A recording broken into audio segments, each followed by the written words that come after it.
הצעת חוק הסדרת העיסוק במקצועות הבריאות תיקון מספר 9 פודולוגיה התשפ"ד 2024 עבר פה אחד.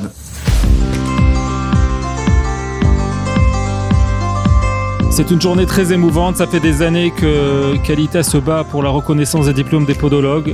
C'est chose faite aujourd'hui. Je tiens à remercier personnellement le député Yossi Tayeb qui nous a accompagnés tout au long de cette loi, également Esther Blum de Qualita et Ariela Muller, sans qui ce rêve n'aurait pas pu se concrétiser. אני זוכר נכון, הגשתי את זה בחודש ספטמבר 2020. אני רוצה להודות לארגון קעליטה, לאסתר, לאריאלה, לאריאל קנדל. ביום הראשון שאני נכנסתי לכנסת הם באו ואמרו, תקשיב, יש לנו בקשה אחת, חוק הפודולוגים שלך תתקדם. ואני חושב שמעל הכל אנחנו מנסים כל פעם לייצר מנועי משיכה לישראל. לצערנו יהודי העולם שמגיעים לישראל בתקופה האחרונה ובשנים האחרונות עולים בעקבות מנוע דחיפה של אנטישמיות ושל חוסר נוחות במדינות שבה הם חיים ועולים לישראל. ואני חושב שהאמירה שחוק כזה עובר הוא פשוט שמדינת ישראל רוצה אתכם פה, חוק שיביא לעידוד עלייה אמיתי במדינת ישראל. Qualita s'est battue depuis le début pour que cette loi soit reconnue. Depuis 2018, la loi a été reconnue uniquement pour ce qu'on appelle les podiatres, c'est-à-dire les anglo-saxons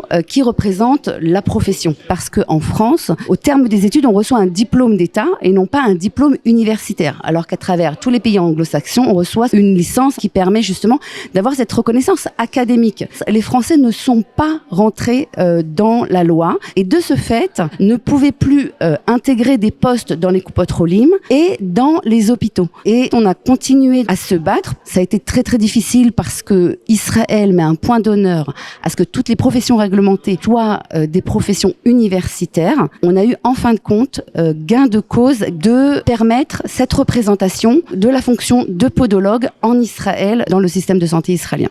J'ai commencé à travailler sur cette loi en 2003, ce qui fait que ça fait plus de 20 ans où on a travaillé vraiment en équipe et on a fait un travail d'expliquer au ministère de la Santé que le diplôme de podologue avait une valeur certaine, ce qui fait qu'on est vraiment une profession qui a un savoir-faire qui apporte quelque chose au pays. אנחנו סיימנו מבחינה מקצועית להבין איפה ההבדלים מה צריך לשנות ולתקן בחקיקה ובתקנות כדי שאפשר יהיה לתת רישוי מקצועי, תעודות, גם לפודולוגים שהוכשרו בצרפת.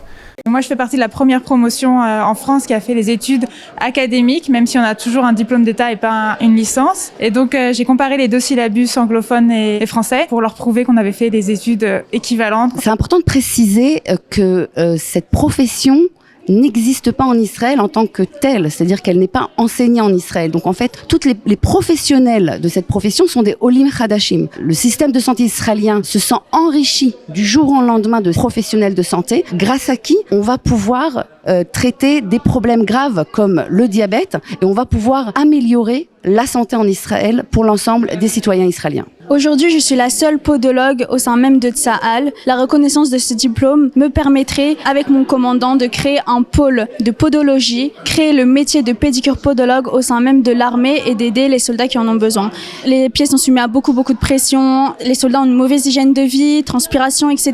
Et les soldats partent combattre comme ça à Gaza. Et quand ils reviennent de Gaza, je les vois avec des pieds dans des états catastrophiques, beaucoup d'ongles incarnés, d'infections. C'est pour ça qu'ils ont besoin de podologues. Ça va pouvoir nous ouvrir des portes pour les podologues qui sont actuellement en Israël. On va pouvoir travailler dans les coupatrolim qui à chaque fois nous refusent parce qu'on n'est pas reconnu. Travailler dans l'hôpital et avoir un vrai diplôme et pas juste dire on est podologue et ils savent pas ce que c'est et pouvoir peut-être aussi créer des écoles. אני חושב שזה יום בשורה גדולה מאוד. לעולים החדשים בצרפת. יש לי הכרת תודה והערכה גדולה לכל מי שהשתתף כאן בדיונים והביע את דעתו בעניין החקיקה. זה יום משמעותי מאוד.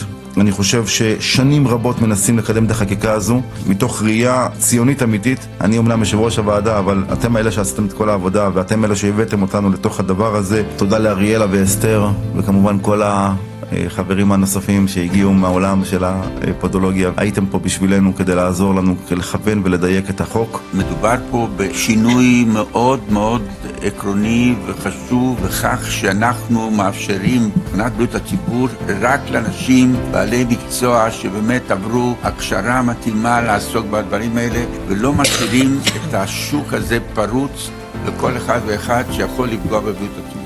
אז לכן כל הסדרה כזאת יש בה תרומה בלתי רגילה לבריאות הציבור. לפעמים יש דברים שנראים קטנים, אבל זה ממש ככה, מבחינת גם עידוד העלייה, זה מסר לאחינו בצרפת שרוצים לעלות, שיש בבית הזה אנשים שרוצים את זה, לא סתם מדברים ואומרים בואו, אלא גם בחקיקה מוכנים לעשות את הצעדים האלה, ובאמת תודה למשרד הבריאות, ליועצים המשפטיים, לכבוד היושב ראש, לחברי הכנסת, לאבי, לאריאלה, לאסתר, ובעיקר אחרון חביב באמת, ידידי יוסי טייב, שמאז שהוא נכנס לבית הזה, בעדינות רבה ובחוכמה מאוד מאוד גדולה, מבין את העניין. אני אגיד לך גם מרסי בצרפתית. זה אבן דרך לעוד הרבה חוקים של הכרה שאנחנו צריכים להוביל, פציעה אחת לאדם, פציעה גדולה לאנושות, אני באמת חושב שזו פציעה גדולה l'Aliyah l'Israël. Mazel Tov pour les podologues, en espérant que cette reconnaissance de diplôme en amènera d'autres et permettra à encore de milliers de juifs de France de faire leur Aliyah.